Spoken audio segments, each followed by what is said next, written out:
Showing good to go. Yes, you're now live, Madam Chairman.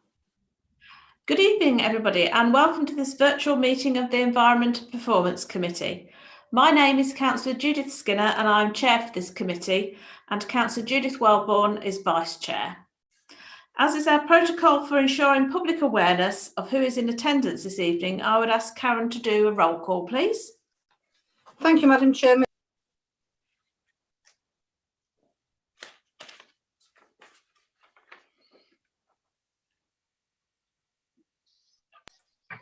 Sorry, problems with my microphone. Thank you, Madam Chairman. Your attendance is given. Councillor Peter Bedford.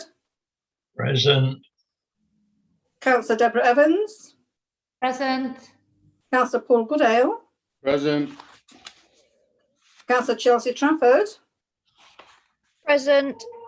Councillor Judy Wellborn. Present. Everybody. Nasty. And Councillor Neil Hasty. My apologies, Councillor Hasty.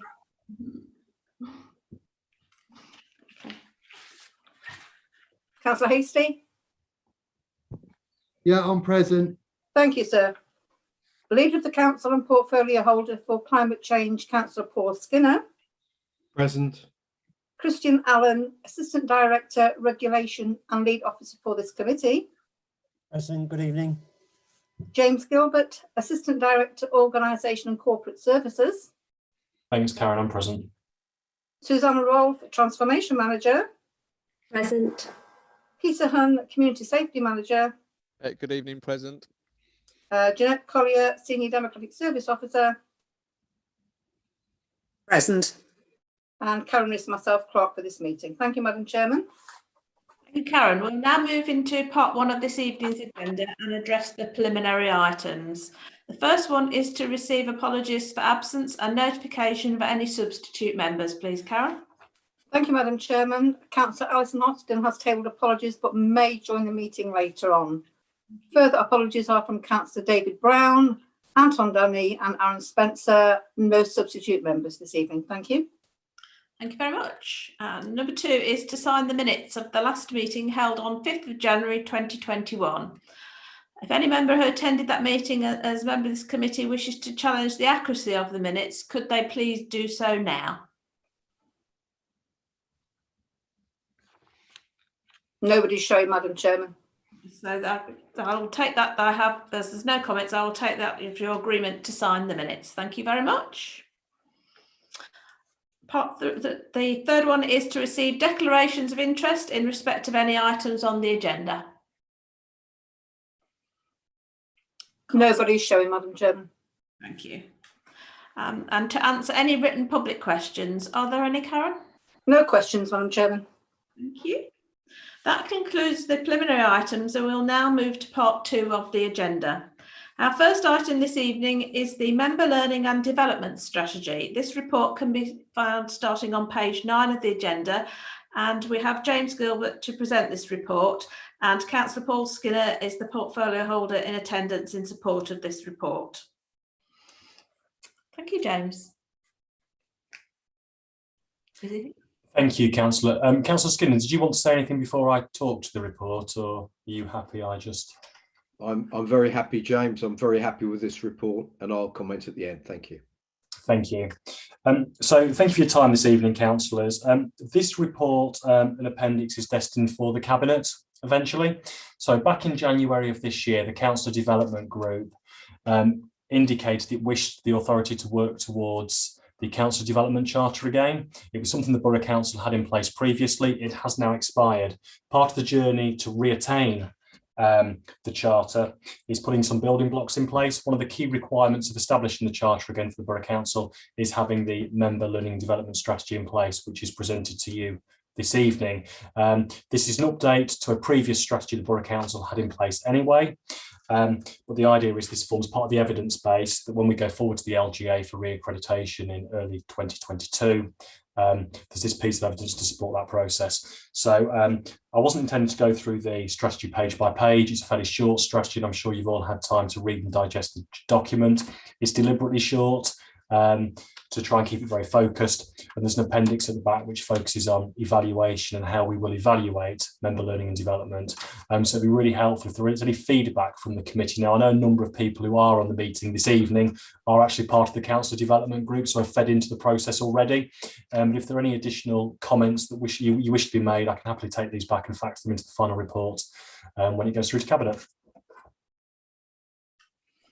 Okay, thank you very much, James. There's no recommendations, as James said, on this item, so it will be if members have got any feedback. So I'll open it up to the committee, and if you'd like to raise hand, if you'd like to make a comment.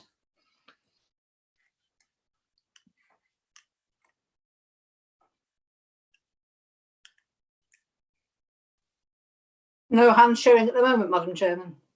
Okay. Oh, Councillor Paul Goodale. right. Okay, Councillor Goodell, would you like to get the floor? Yeah, well, just thinking about him, I mean, I'm a member of the committee anyway, but just really to support this as moving forward. If members don't have any questions on it, I do think it's a good programme, a good document, and we did give it a good airing at the development strategy group meeting, so I fully support it, and I hope that members will also. I can't really say any more than that, just really to move it along rather than us all sit in silence. Thank you, Councillor Goodell. I would just like to say that it's I've read through it and it's very comprehensive. The only bit I would like to probably add is, as members do these training sessions, would it be an idea to add it to our profiles on the website so that the people of Boston can see that all their councillors are keeping up to date with things? I know our committee membership is recorded. James, do you comment on that? In terms of individual training programmes that members have undertaken, I can have a look and see whether the system allows for that to be recorded. I can absolutely look at that. I don't know the answer right now. I don't know the technicalities behind the Modern Gov system, which powers all this kind of information that's held online, because it sits outside the website. But more than happy to take that away if that's feedback and have a look at whether it's possible. Yeah, that's my only feedback that I could really think. I just thought it would be really good for sort of the voters to see what we were actually doing to keep ourselves currently up with things. Anybody else would like to make any comments? Councillor Paul Skinner. Thank you, Chair. I think as with any good training system, training needs analysis and recording of where people are with things actually helps with quality standards and other things ongoing, and it's a benefit to all. So I think that's a good suggestion. Thank you very much, Chair. You're welcome. Anyone else? Okay, so I don't see any hands raised, so if nobody's got any more comments, we'll move on to the next item. Thank you, councillors. Thank you very much. Our second report this evening is the work programme and Q3 performance report. That starts on page 21 of the agenda. And we have Susanna Rolfe here to take us through the performance reporting first, and then Christian, we can look together at the meetings for the new municipal year and update the next meeting schedule for the 22nd of June. Okay, Suzanne, if you'd like to go ahead. Thank you, Madam Chairman. It's a very similar position to Q2 that you received recently. So this is the performance to the end of December 2020. So restrictions still very much in place around that time. Some areas have continued to perform really well, despite the circumstances. For example, planning on page 27 and supporting local businesses on page 28, albeit in quite a different way than the way we expected at the beginning of the year. Other areas reflect the circumstances more clearly. So you'll see on page 30, there's the collectible business rates graph, which is heavily impacted by the various reliefs that are awarded to support businesses during lockdown. On page 31, you can see that some of the areas like car parking income and markets income, again, they've been heavily impacted with a change in policy and circumstances. On the waste side, it's a bit of a mixed bag. So the household waste is within tolerance on page 31, but the residual waste per household is worse than target.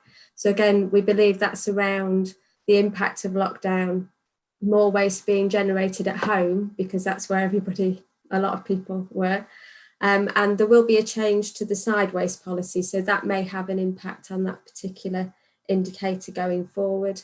I won't go into detail on the fly tipping indicators because you've got your working group. So you've got a lot more detail than we've got in the performance report anyway, but there is a really good news story to finish with. So on page 33 for the Guildhall, they've gone through their quality assurance arrangements again this year. And they not only passed the scheme, but they increased their score. They got an improved score because they've got the new pre-booking system in place, better accessibility and staffing arrangements. So it's really good for future foundations, really, for whatever might come next. So a good news one to share. Okay, thank you, Suzanne. Did any committee members want to come back on that report, please?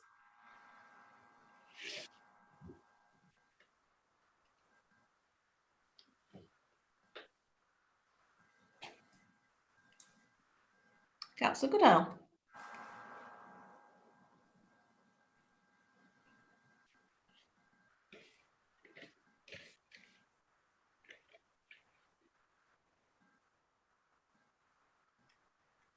Councillor Goodall, are you wanting to come back? You're muted at the moment. Haven't got control of the buttons. There we are. Thank you. My report doesn't seem to follow the same pages as Suzanne's, but sorry. that's all right. I've got the right bits, just on different pages. I'm pleased you put in the difference between the collectible business rates between the net and the gross, which we had a struggle with the last time. One thing I question and I'd like to ask, and I don't know if you can answer it. If you can't, that's okay. I'm happy to sort of receive it later. Is obviously the collectible business rates is. I'm assuming that those are the ones which the government use when they decide how much cash they're going to give us by what rates we can collect ourselves. And obviously the net rates are the rates which we are able to collect once the benefits are actually taken off. Can I ask through you, and I appreciate if you can't answer it, that's fine. If you could let me know or let us know as a committee, is the amount made up to the collectible rate, or do we just have to stick with whatever the net is? If you see what I mean, because I'm concerned that if the government the government's calculation on our rate which before they decide how much we're going to get off them, our grant is done on the collectible rate, and then all we get is the net. Obviously, there's a big difference. So, do we actually the grants which are made in between, do they make up the difference between the net and the gross? I will get you a full answer for that because I think I know the answer, but I wouldn't want to mislead you because it's not my area of expertise. So I will just double check and come back to you with a correct answer rather than my thoughts. I appreciate that, Suzanne. Thank you very much. Okay. It is very interesting.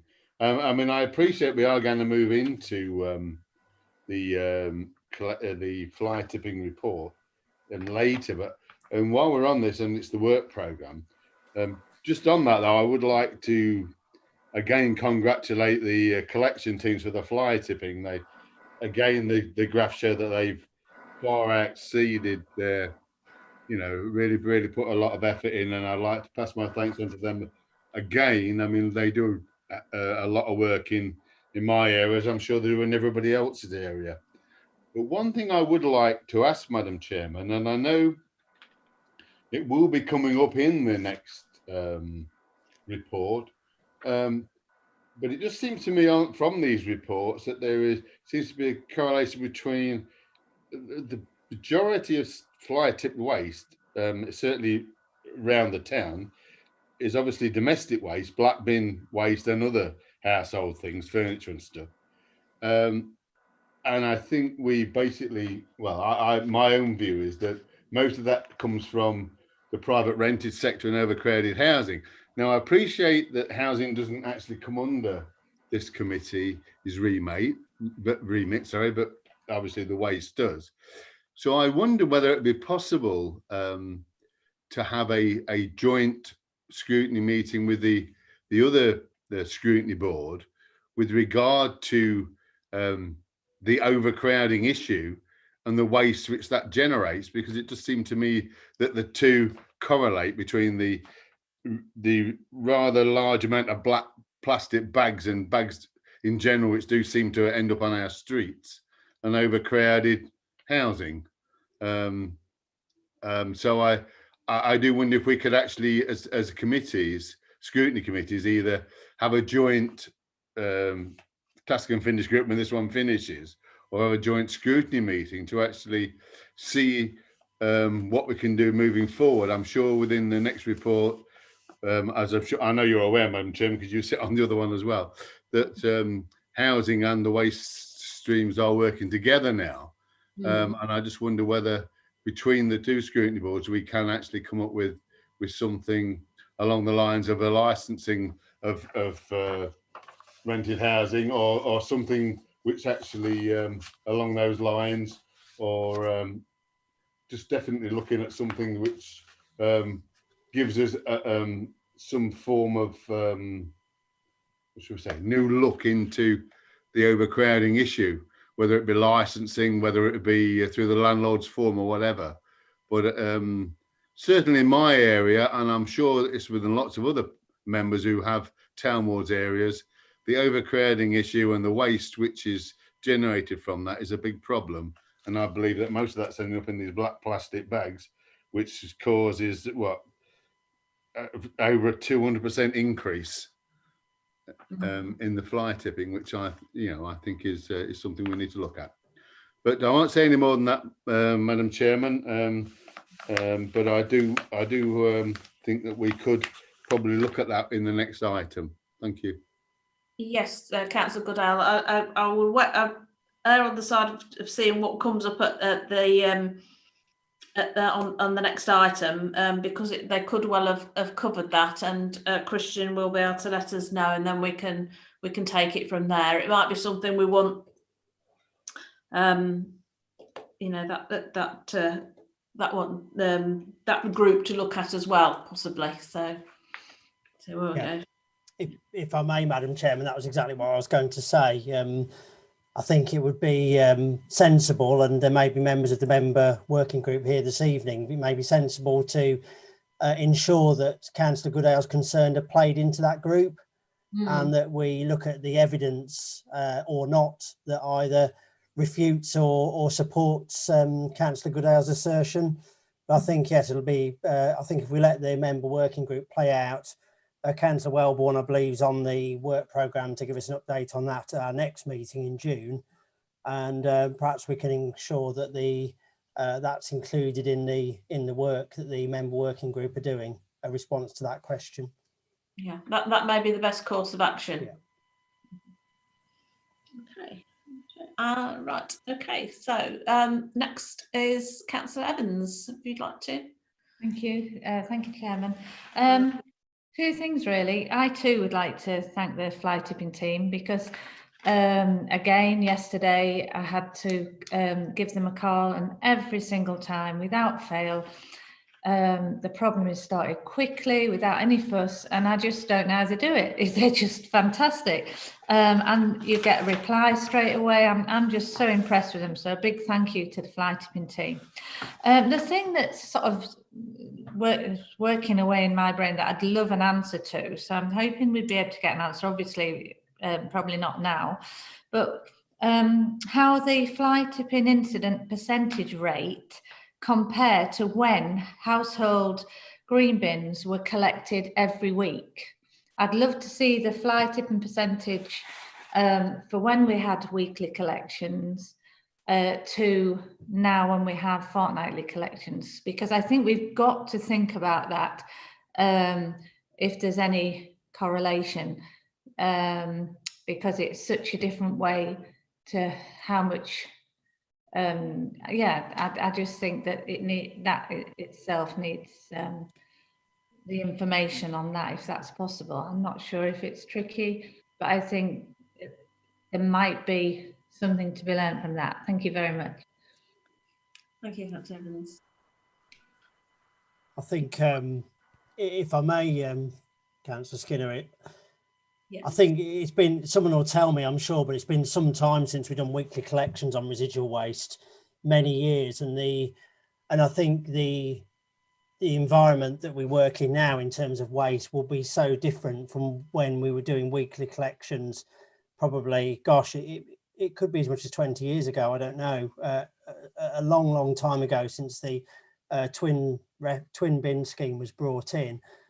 I think the problem with looking that far back, even if we had that data, which I doubt we do, is that we're working in such a different environment now, such a different in policy terms, such a different environment than 20 years ago, that I don't think it would bear any comparison. That would be my view. I can appreciate what you're saying, but I think things have changed so much over that time that I don't think that would drive any value for us if we looked at that data. Okay. Councillor Evans, did you want to come back? Yeah. Yes. Well, then I would rephrase the question. I don't think it was 20 years ago, but it was certainly a long time ago, and I appreciate things have completely changed and policy plays a big issue. So my question would be, if we had a return to weekly bin collection, would we see a massive drop in the fly tipping? So I'm going to rephrase that question. Yes, thank you. Christian. You're muted, Christian. I really wish I had an answer to that. I'm not, obviously it has so many policy and cost implications that I think it would be. I think we'd need probably a clear steer from members that was a way we were going in terms of waste collection. I think that would be such an enormous task to work that through, unless we were confident that that was a policy direction that sort of cabinet and the executive wanted us to go in. I think it would be not the best use of scrutiny, time and resources, would be my opinion. My take on this probably would be that are the households that have got a lot of side waste, and would they benefit from having another bin? So that would be the way, rather than a weekly collection, have more bins. I know there's a storage problem, but in some cases that might answer it. I don't know. Councillor Bedford, do you want to come in? Yeah, thank you, Chairman. Well, in all honesty, if people use the bins properly, we've got far more capacity now than we ever had. Yeah. Even when going back to the old days of weekly collection, I think the blue bins came in about 2005. Mm-hmm. We've got a brown bins now, and we've got the new purple one. So for goodness sake, if people cannot look after their rubbish, what do they expect the council to do? Because I noticed as I go up and down, in a lot of instances, especially with the blue bins, but now with the purple top ones, they have stuff delivered on eBay or whatever by carriers, massive boxes, and they don't split it down. They just stuff it in the top of the bin and then turn around and say, well, the bin's full. Well, common sense, for goodness sake. I mean, to go to a weekly collection, I really do not see that it would alter things at all. Because if people use the bins properly, then we are more than sufficiently covered. My only comment would be, once again, about the LCC tip, to get it open again properly without the appointment system, take trailers and if need be vans, because that is where the majority of the issue is coming from. It's coming from people who are charging for collecting rubbish, which you see every day advertised on Facebook. People are saying, will you collect this, will you collect that? They think they're getting rid of it genuinely. It's going around the corner and then you'll end up in a dark bottom. Well, if they could actually go to the tip, then all that sort of thing, well, I think myself personally, that 90% of the fly tips would just disappear.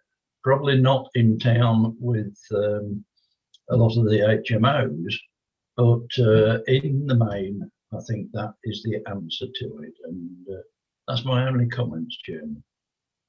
Thank you very much, Councillor Bedwell. We'll have to see what the working group concludes, I think, on this one. Anybody else want to comments? Okay. Doesn't look as though anybody else is wanting to make any comments. So if we move on to Christian and look at the meetings and the schedule for 22nd of June. Thank you, Madam Chairman. Yes, we just tidy up and complete item 2 on the agenda. Thanks, Suzanne, for going through the performance report. Appreciate that. The only thing I would draw members' attention to is the Committee Work Programme 2022, which is on page 37 of your packs. As you can see, we've only got the work programme for the next scheduled committee. I think the remaining dates need to be approved at the full council AGM, so they're just draft dates at the moment. So the next committee, we're bringing forward the report on public convenience provision in Boston. That's going to be the paper is going to be developed by Victoria Burgess, Assistant Director of Operations. And that's a report that was requested some months ago now in the midst of the pandemic, and we requested that it be pushed back in the programme to enable time for the relevant department to pull the paper together. So that's why it's appearing in June. Madam Chairman's asked for the recovery plan that was recently approved at Cabinet to be brought forward to the scrutiny committee for scrutiny. I'm just in the process of liaising with the leadership team to understand who will present that paper and draft the report, but at the moment it's in the programme for June, and we'll try our best to get that paper to you in June. And then we're into Q4 performance, effectively end of year performance as well. And I believe we will have a verbal update on the work of the fly tipping group, if that's agreeable to the committee. Thank you. Thank you, Christian. And any comments from members?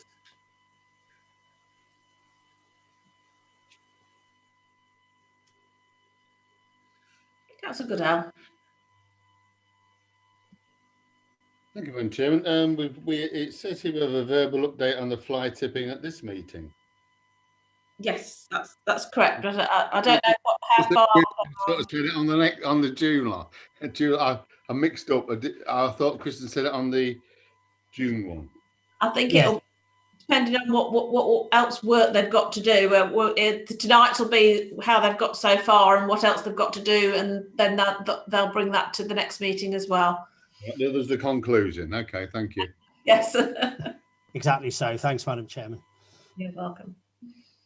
Okay. Any other members? Any comments? Okay. Thank you very much for that, Christian. Okay, you're welcome. Right, we'll move on to our third report this evening. This is an update on the recommendations from the Regulating and Safeguarding Task and Finish group. And Christian's just going to update us on what's been happening with that. Thank you, Madam Chair. Before I do, I'll just extend the same courtesy as James did to the portfolio holder to ask whether you had any opening remarks you wanted to raise, Councillor Skinner, or reserve your comments to the end. I'm quite happy to watch you be the wordsmith. It's all right.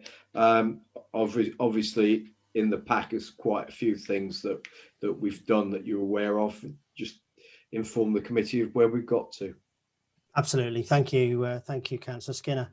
Yeah, so the paper, the report's in your pack. So I'll just go through just an outline of the report with members this evening, if that's okay. So I think we're all aware of the history of where the 13 recommendations came from. It came from a task and finish group that was established under the auspices of this committee last year, that were effectively commissioned to look at regulating and safeguarding Boston's economy. A very comprehensive and thorough piece of work that was done by the Task and Finish group that involved lots of partners and other agencies, and all of the records from the various meetings of that Task and Finish group are a matter for public record, held amongst committee papers that this committee and cabinet have already seen and sort of heard and approved. The recommendations were reported by the Task and Finish group to this committee and approved, and then the same process was gone through, and the recommendations reported to cabinet, who again approved all of the recommendations for implementation, and except two which were invited, which BTAC were invited to look at, 2 of the 13. So the process started with an inquiry evening, which sort of set the parameters for the Task and Finish group. The reports were then submitted to cabinet, and the recommendations were put into action by officers, and set out at section 4 of your report on page 45 is each of the recommendations as drafted by the group, and an update on each one. So if I just go through them in summary, because they're all there for you to read, but in essence, recommendations 1, 2, 3, 4, and 6 were all areas of legislative change that we invited the Home Secretary, Priti Patel, to review. And Councillor Skinner drafted a letter to Priti Patel, which is in your pack as one of the appendices to this report, and her response to that is also attached for you to review. Moving on then to recommendation 5, that was inviting the Leader of the Council to contact all of the responsible authorities, 11 responsible authorities that have a statutory role to play in the licensing process. The letter again is included in the appendices to the report. No replies were received from any of the responsible authorities, so there's nothing in your pack in that respect. Recommendation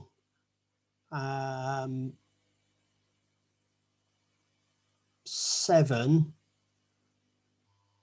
was to write to the chairs of the parish councils and to invite them to scrutinise in perhaps more detail the any licensing applications they get in their patch.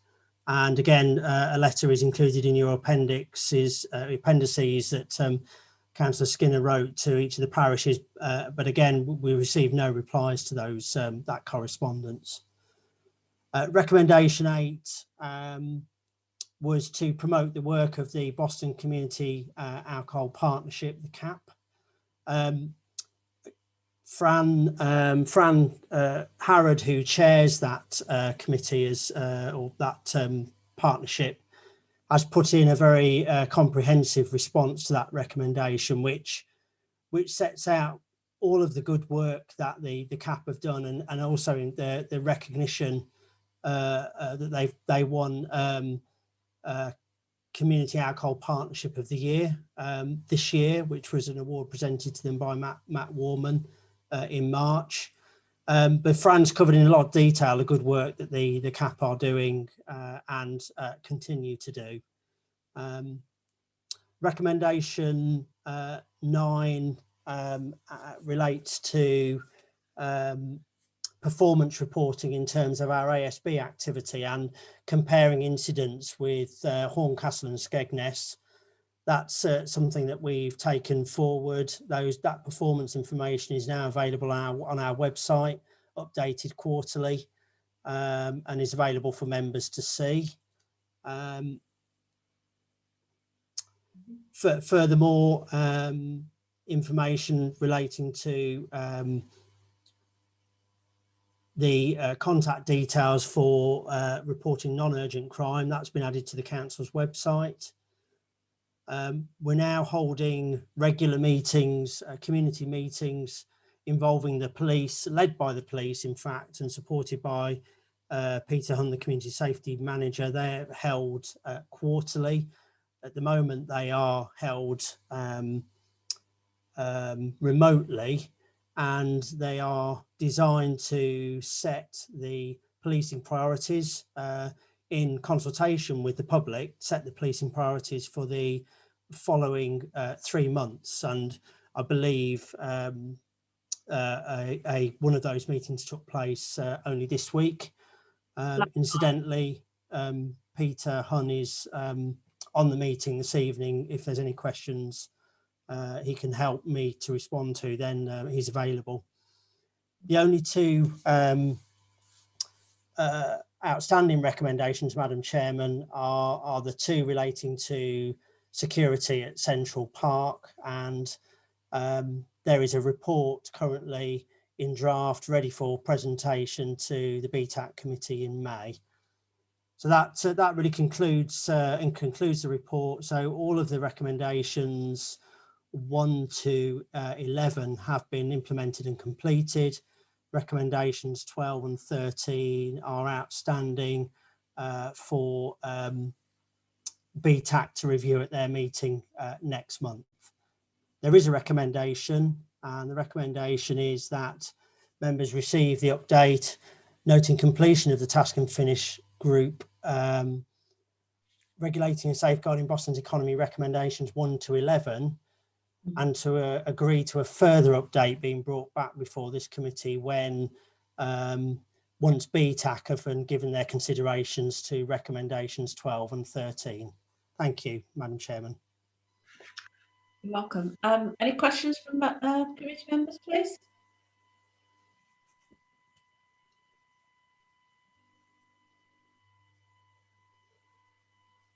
Okay, can't see any hand. Oh, Councillor Goodell. Thank you, Chairman. Thank you, Christian, for the report. I'm slightly disappointed with the response we got from Peter Patel's department, I have to say.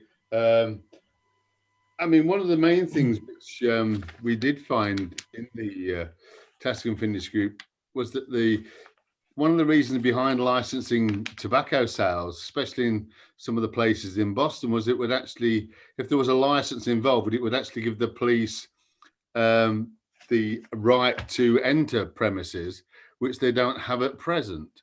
And I think that seemed to me to be a thing which the police needed more than anything else, whereas they can enter a licensed premise selling alcohol.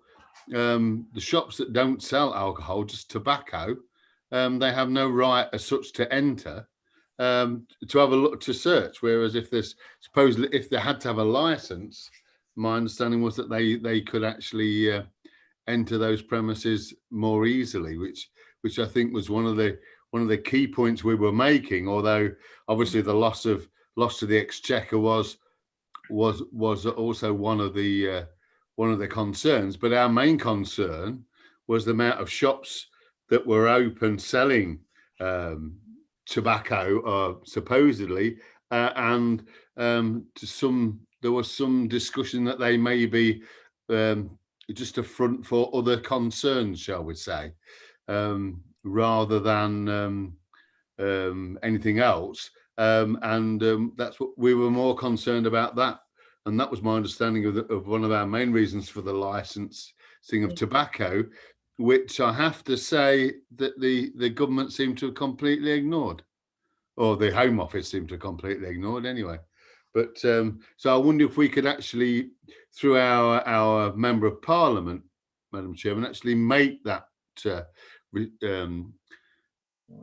report, part of that report, known to the Home Office, and to see if they can actually look at it in a more favourable light than just the fob off we seem to have received. Thank you. Thank you, Councillor. Councillor Paul Skinner, would you like to come in on that? Yes, I wholeheartedly agree with what Paul says. But it's like anything in sales, you'd never take the first no, Paul. So we need to have a go back, and I will indeed be taking that up. Thank you. Thank you. Councillor Wellborn. Yeah, well, mine was the same point as Councillor Goodale and Councillor Skinner's. I was disappointed in that part of the report. And yeah, I think that it's something that obviously we are, by the sound of it, going to take forward, and I look forward to that happening. So thank you, Madam Chair. Thank you. If there's no other speakers, I would just like to comment. I watched the Facebook Live with Fran Harrod and Peter Hunn last night, and I would just like to say it was very informative. You were able to ask questions on the chat, and they were answered quite succinctly. Peter, did you want to come in and just say a bit about how it went? Yeah, thank you, Madam Chairman. It was our second attempt, so hopefully we did go a little bit better than the first one. It was an unknown sort of thing. Obviously, it is a police-run activity which we support as one of their main partners in relation to crime and antisocial behaviour. And it really goes with having the views of residents, letting us know what the priorities is, and then us be able to answer. Sometimes the do catches on the hop where we don't exactly know the answer at that time, but we do have an opportunity to go back. So I would encourage. It is going to be on a quarterly basis, and we do try to advertise it as far as possible, but it is a good way to actually get your views heard and get your opinions done to the sector inspector, and as myself as obviously community safety lead who support from there. And thank you for your question and the other questions that was raised by other councillors on that meeting. We did recognise a few as well. Thank you. Good. Thank you very much. Any other comments? Okay, so Christian mentioned a recommendation about signing off the ones that have been completed. I just wondered if we still wanted to leave the one open regarding the letter about what Councillor Goodale has said, as well as 12 and 13. Madam Chairman, I'd be more than happy for members to sign off the recommendation, safe in the knowledge that Councillor Skinner and I will pursue the Home Office for a more comprehensive response to the queries that we've raised. Okay, right. So if we could go to a vote on that, Karen, would you like to call out for me?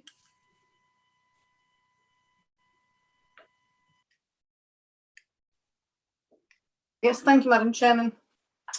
Members are clear of what we're voting for within the recommendation, and as Christian's just updated as well in response to the letters. Councillor Peter Bedford. Oh. Councillor Deborah Evans. For. Councillor Paul Goodale. For. Councillor Neil Hasty. For. Councillor Chelsea Trafford. For. Madam Chairman. For. And Councillor Judith Wellborn. For. Unanimously carried, Madam Chairman. Thank you. That's fantastic. Thank you very much.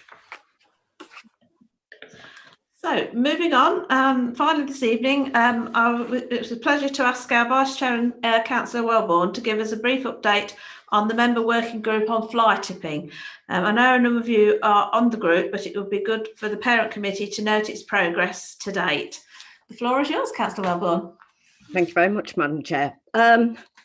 This was sort of sprung on me slightly, so it's a bit off the cuff, as to say, but I'm sure if I miss anything, there are plenty of people who already has done with his parts he's interjected and his suggestions.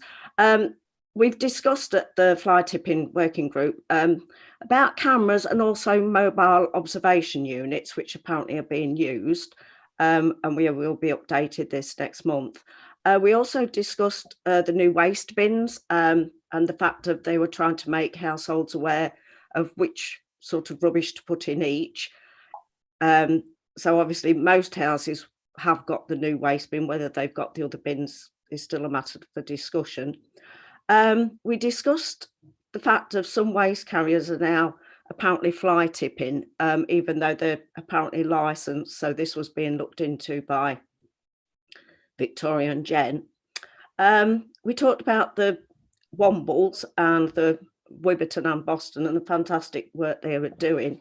I also noticed tonight that they've been doing certain disgusting areas in Boston and tidying up the plants, which looks fantastic. And we sort of commended how quickly all the fly tips are reported and cleaned. Even though they're still going up, they're doing a fantastic job. And I do agree with Councillor Goodale that it would be nice to have a joint meeting to discuss, obviously, the over sort of populated houses in Boston and the fly tip.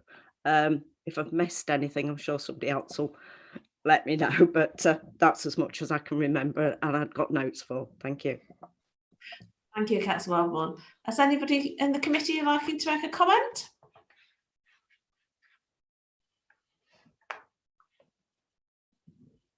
I can't see any raise. Oh, Councillor Goodale.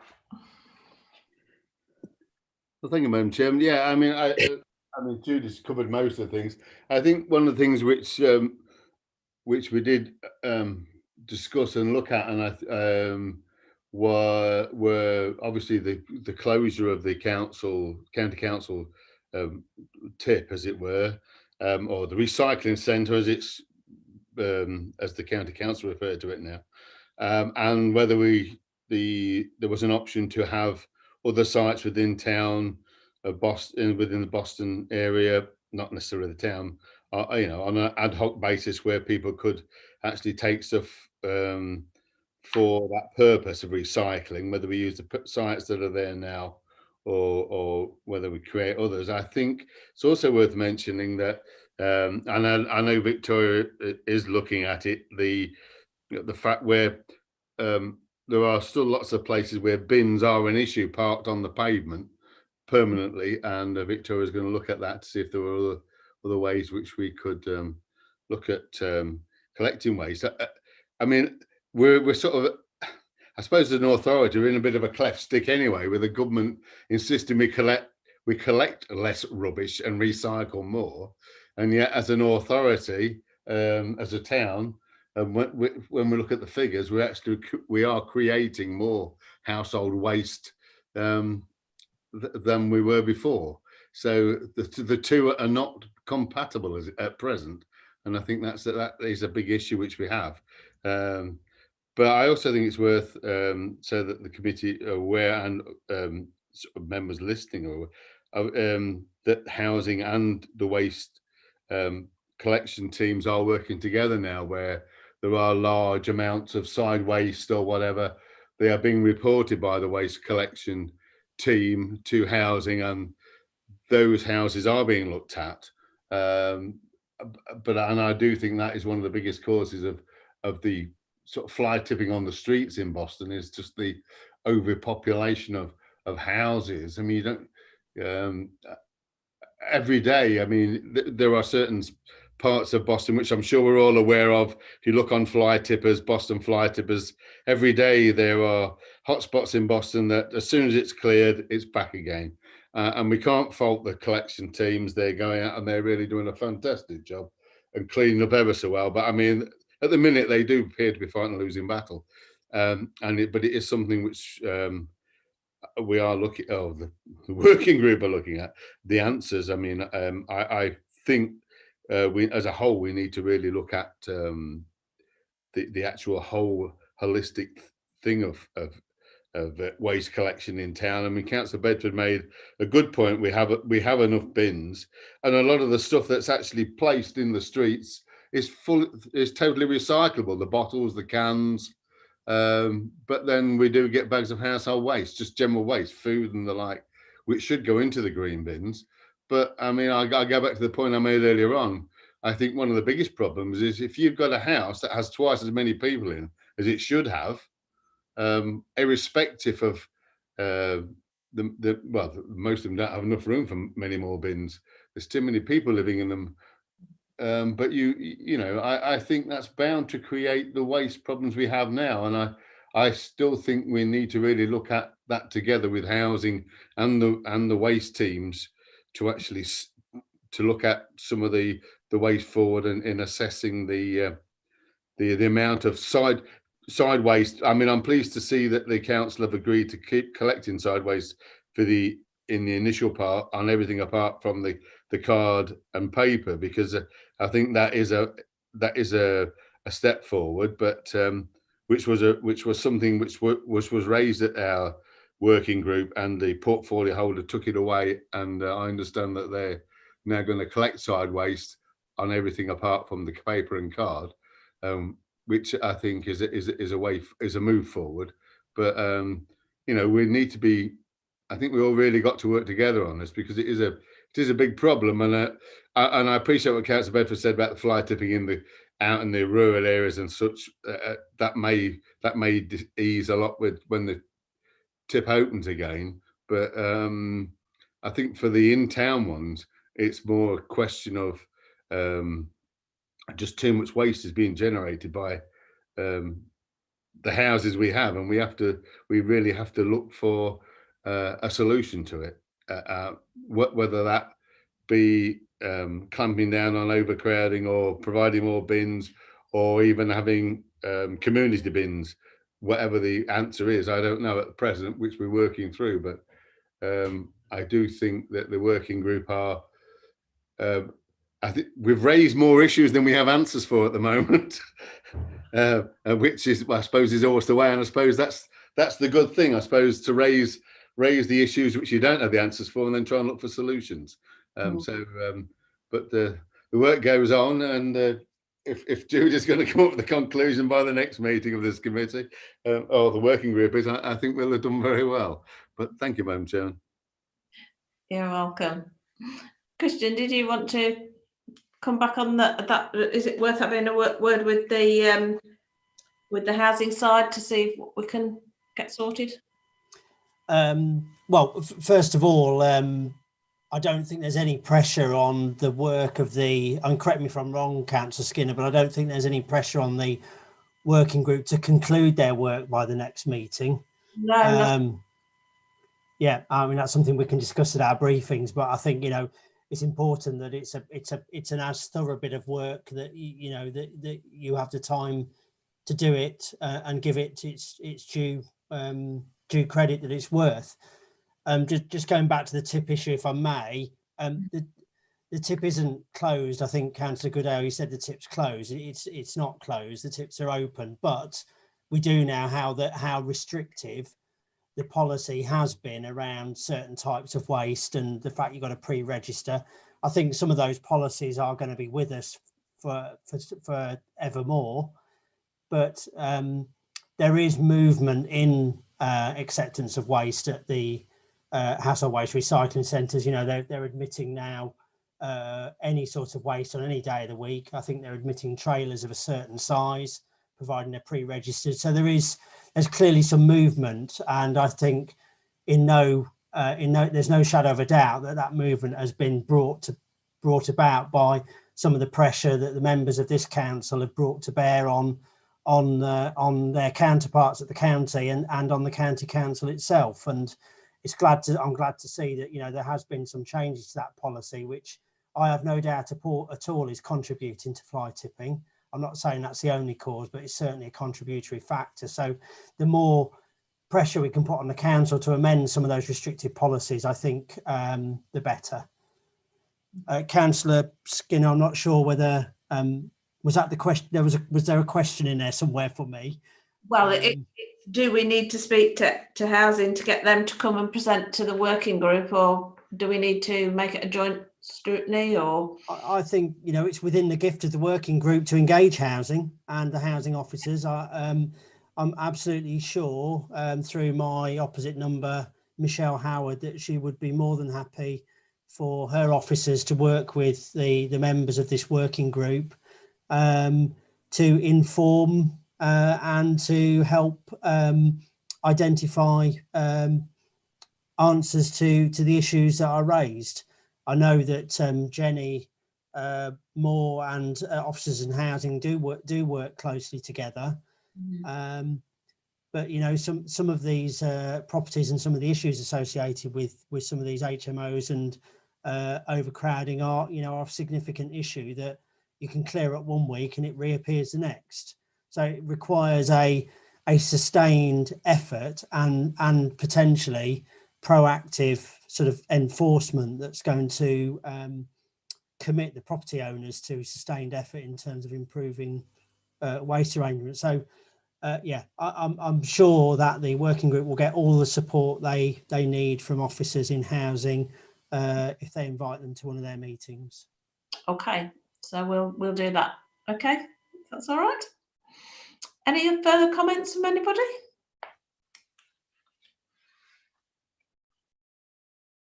Okay, so I can't see that with that then. That